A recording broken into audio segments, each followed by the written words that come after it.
नवरंगपुर जिला रायघर थाना अंतर्गत हाथीबेरा डीएनके ग्राम में 50 वर्ष ऊर्ध्व वर्ष धरी बसवास कर आसुथिबा 12 परिवार निकट में केंद्र सरकार कला बही और जमीपटा नथिबा बेले दिन मजुरिया कार्य करी परिवार प्रतिपोषण कर आसुथिले किंतु ग्रामर केतेजण प्रभावशाली व्यक्ति चापरे अतिष्ठ होई एबे बासहरा हेबाकु बसिछन्ति 12 परिवार। ग्राम कमिटीर कंगारू शासन में जमीर बेदखल करिबार निर्देश न मानिबारु 6 मास ऊर्ध्व समय हेब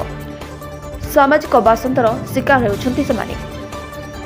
सामाजिक बासंद फल स्थानीय दुकान सौदा किणवा पानीय जल छात्र छात्री ट्यूशन एवं ग्रामर कौन सांस्कृतिक कार्यक्रम को जीवाक मना करिसेंति पीड़ित 12 परिवार को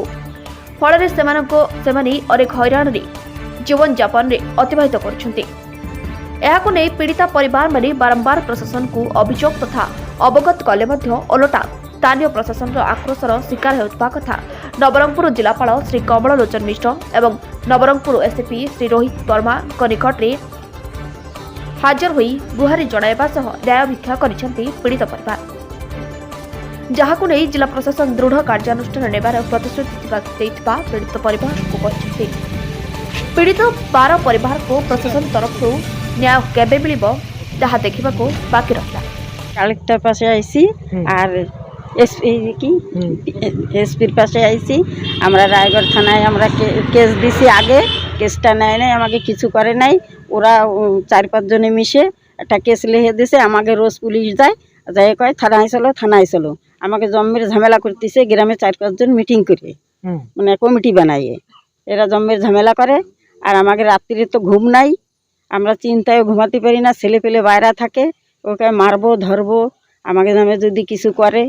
এরকম এরকম বলে আমাকে এরকম সব বাসন্ত করে দিছে দোকানপাটে তো জাতি দেয় না কেউ আমাকে সাথে কথা বলে না এরকম ভাই রাখছে পিলাপানরা টিউশন যেতে পারে না স্কুলে দিয়ে বাস গেলি বাসের সামনে গাড়ি দাঁড় করায় রাখে এরকম সমস্যা আমাকে আমি এগেদারে আইসি এরা কি করে সেটা আমরা জানি। आरती मल्लिक आउ मो गाँव बासंदा करदे मो गाँ लोक 3-4 जन मिसिकिना आउ कौन से दुकान पटरे जाइली से सामान देना आउ पानी तो नथिला देउना से पानी छाड़ू ना मो पाखे खूब असुविधा करथिला। रायगढ़ थाना रे से कम्प्लेन नेला नहीं से किसी करला नहीं से कलेक्टर पाखे आसती से एसपी पाखे आसती मुझे सर हाथीबेना गाँव आसती आम कला बही नाई कहीकिना आमर गाँव रे आमर बासिंदा करदेले आमर किछि नाई हेले गाँ लोक वर्तमान कहूचे बोले जगह छाड़ हेले गाँ को सांगे मिस आउरी सेतिपाई लागे आमे कलेक्टर बाबू सांगे मिसिबा को आस्तिली आउरी आस्तिली एटी हमर एसपी सर को सहित भेटिबा पाई आस्तिले सर माने कहले कि नाई आमे तारो को समस्या बोले अछि बोले आमे गाँ को जाई कि ना आमे तुमरो सब डिसाइड करबी सेति की कहला हमर कलेक्टर सर मिसा और हमर एसपी सर मिसा सेमती कथा कहले हमको नहीं सेते बेले आम जगह जमी किछि नाई पटा नाई बोली कहि कि ना हमको आज एंती करूची से माने गाँ लोक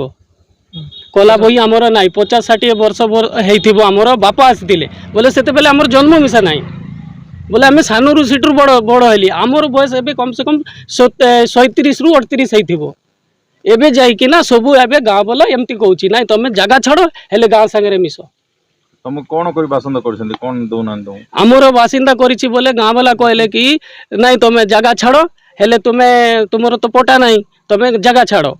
जगह छाड़ल अब हेले जगह छाड़ले आम तुमको गाँ सागर मिसेबी आमर असुविधा हेले आमको गाँव बासिंदा करदेले